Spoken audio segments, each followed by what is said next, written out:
जब जब मुद्दों पर सरकार घिरने लगती है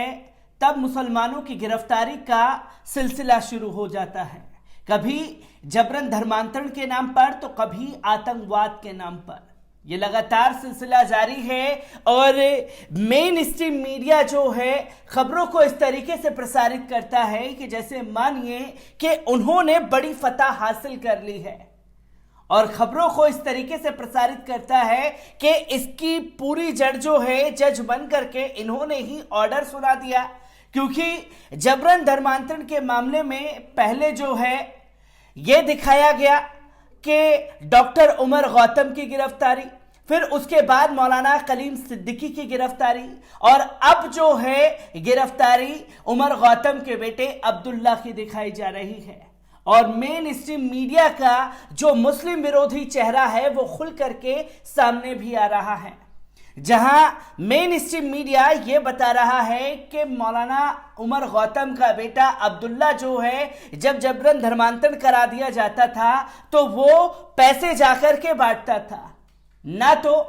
कितने पैसे बांटे गए मीडिया को यह पता है, पर किसको बांटे गए,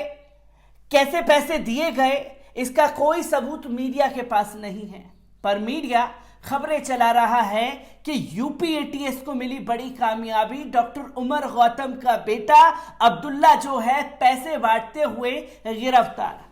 ये तस्वीरें लगातार दिखाने की कोशिश की जा रही है और इन्हीं तस्वीरों को लेकर के मैं एक एक कर तमाम पहलुओं को आप लोगों के सामने रखूंगा। पर उससे पहले एक अपील, अगर ये वीडियो आप YouTube पर देख रहे हैं तो YouTube पर हमारे चैनल को सब्सक्राइब करना ना भूलिएगा, बेल आइकॉन दबाइए ताकि नए वीडियो की अपडेट आप लोगों के साथ साझा की जा सके। और अगर ये वीडियो फेसबुक, इंस्टाग्राम, ट्विटर पर देख रहे हैं तो इंस्टाग्राम, ट्विटर पर हमें फॉलो कीजिए और फेसबुक पर पेज को लाइक करना ना भूलिएगा। अब डॉक्टर उमर गौतम के बेटे अब्दुल्ला की जो गिरफ्तारी हुई है उसको किस तरीके से पेश किया जा रहा है, एक बार इस पर नजर डालते हैं।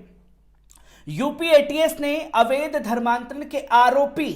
मौलाना उमर गौतम के बेटे अब्दुल्ला को गिरफ्तार किया। वे धर्मांतरित हुए लोगों को धन वितरण का काम करता था। उसके खाते में 75 लाख रुपए आने का प्रमाण मिला है। ये दावे जो हैं किए जा रहे हैं main stream media, print media द्वारा, जिसमें यह लिखा जा रहा है कि यूपी एटीएस ने अवैध धर्मांतरण गिरोह के सिंडिकेट से जुड़े मौलाना उमर गौतम के बेटे अब्दुल्ला को गौतम बुद्ध नगर क्षेत्र से गिरफ्तार किया है। वे नई दिल्ली के जामिया नगर बटला हाउस का निवासी है। अवैध धर्मांतरण के मामले में अब तक देश भर से 16 गिरफ्तारियां हो चुकी हैं, जिनमें मौलाना उमर गौतम, मौलाना कलीम सिद्दीकी भी शामिल है। धर्मांतरण सिंडिकेट के संचालन हेतु विदेशों से भारी फंडिंग की गई थी। उमर गौतम व उसके साथियों को विदेशों से लगभग 57 लाख रुपए की फंडिंग का हवाला एवं माध्यमों से की गई थी, जिसके खर्चे का ब्यौरा उमर गौतम व उसके साथी नहीं दे सके थे। आरोपियों के खातों में यूके, अमेरिका व अन्य खाड़ी देशों से भी भारी मात्रा में हवाला व अन्य माध्यमों से धन का आना प्रमाणित हुआ है। जांच में पाया गया है कि अब्दुल्ला पुत्र उमर गौतम धर्मांतरण हुए लोगों को धन वितरित करने का काम करता था। वे धर्मांतरण सिंडिकेट के ये अभियुक्ति जहांगीर आलम, कौसर व फराज शाह से सीधे व सक्रिय रूप से जुड़ा हुआ है और मौलाना उमर गौतम द्वारा संचालित अल फारूकी मदरसा व मस्जिद तथा इस्लामिक दावा सेंटर के संचालन का काम देखता था। अब्दुल्ला के विभिन्न खातों में अब तक 75 लाख रुपए का आना प्रमाणित हुआ है, जिसमें लगभग 17 लाख रुपए विदेश से आए हैं। इन पैसों को अब्दुल्ला अपने पिता व अन्य अभियुक्तों के साथ मिलकर धर्मांतरित हुए व्यक्तियों में वितरित करता था। अभियुक्त अब्दुल्ला धर्मांतरण के इस सिंडिकेट का महत्वपूर्ण सदस्य है और मौलाना उमर गौतम के धर्मांतरण के सभी कार्यों और मौलाना का प्रमुख सहयोगी भी है। इसी के साथ साथ तमाम चीजें जो हैं वो दिखाने की कोशिश की गई।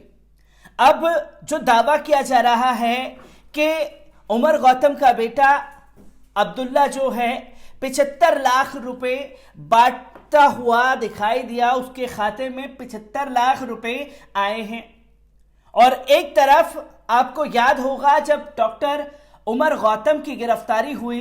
तो यही यूपी एटीएस बताने वाला था कि 57 लाख करोड़ रुपए जो हैं वो आए हैं, 57 लाख करोड़ रुपए, और एक तरफ 75 लाख करोड़ रुपए अब्दुल्ला के अकाउंट में बताए जा रहे हैं। यूपी एटीएस अभी तक ये क्लियर नहीं कर पाया है कि कितने पैसे हुए हैं और वो लोग कहाँ हैं जिनको मीडिया तो बता रहा है कि यूपी एटीएस को बड़ी कामयाबी मिली, डॉक्टर उमर गौतम का बेटा जो है पैसे बांटते हुए जो लोगों ने धर्म परिवर्तन किया था उनको गिरफ्तार कर लिया है और उस दौरान उसे गिरफ्तार किया है, पर ना तो वो लोग सामने आए जिनको जबरन धर्मांतरण कराया गया हो और ना ही वो पैसे मिले हैं। और जो विदेशी फंडिंग की लगातार बात की जा रही है, मुझे याद आता है कि अगर किसी के अकाउंट में भी थोड़े से भी कहीं से पैसे आ जाते हैं विदेशों से तो हमारी जो ब्यूरो है वो पूरी तरीके से सक्रिय हो जाती है, उसके तुरंत कान खड़े हो जाते हैं कि अचानक से इतना पैसा कहां से आ गया। जब पैसा आया तो उस दौरान जांच क्यों नहीं की गई, उस दौरान पूछताछ क्यों नहीं की गई, उस दौरान गिरफ्तार क्यों नहीं किया गया। पैसे कब आए, गिरफ्तारी कब हुई और किस तरीके से उन्हें भुनाया जा रहा है और मीडिया में उसे किस तरीके से प्रसारित किया जा रहा है, तमाम चीजें जो हैं एक एक कर सामने आ रही हैं। और आप लोगों को याद होगा जब डॉक्टर उमर गौतम की गिरफ्तारी हुई थी तब हमने उनके परिवार वालों से भी बात करने की कोशिश की और उनके परिवार वालों ने हर एक बात को बारीकी से आप लोगों के सामने भी रखा। मैं अपने डिस्क्रिप्शन में डॉक्टर उमर गौतम की बेटी का जो इंटरव्यू लिया गया था उसे भी आप लोगों के साथ साझा करूंगा और ध्यान से उस इंटरव्यू को भी आप लोग सुनिएगा। और रही आखिरी बात जो इस केस में पूरी तरीके से समझ में आती है कि जबरन धर्मांतरण के नाम पर कई लोगों की लिस्ट तो तैयार कर ली थी यूपी एटीएस ने, जिसमें कई लोगों के घर पहुंची, जिसमें से एक नाम किसी हिंदू व्यक्ति का था प्रवीण, उसके घर पहुंची, उसके घर पहुंच करके उसे कहती है कि आपने इस्लाम धर्म कबूल कर लिया है, डॉक्टर उमर गौतम से आपके क्या संबंध हैं, आपने इस्लाम क्यों, कैसे और किस मजबूरी में किया, क्या आपको लालच दिया गया। इतने सारे सवालों के बौछार जो है यूपी एटीएस के अधिकारियों ने उस प्रवीण से किए तो प्रवीण ने साफ तौर पर कहा ना तो मैं डॉक्टर उमर गौतम से मिला हूं, आपको मेरे नाम की लिस्ट कहां से मिली मुझे नहीं पता, और रही बात मैंने अपना धर्म नहीं छोड़ा है, ये जानकारी और ये एड्रेस आपको कहां से मिला। तो आप देख सकते हैं कि किस तरीके से यूपी एटीएस की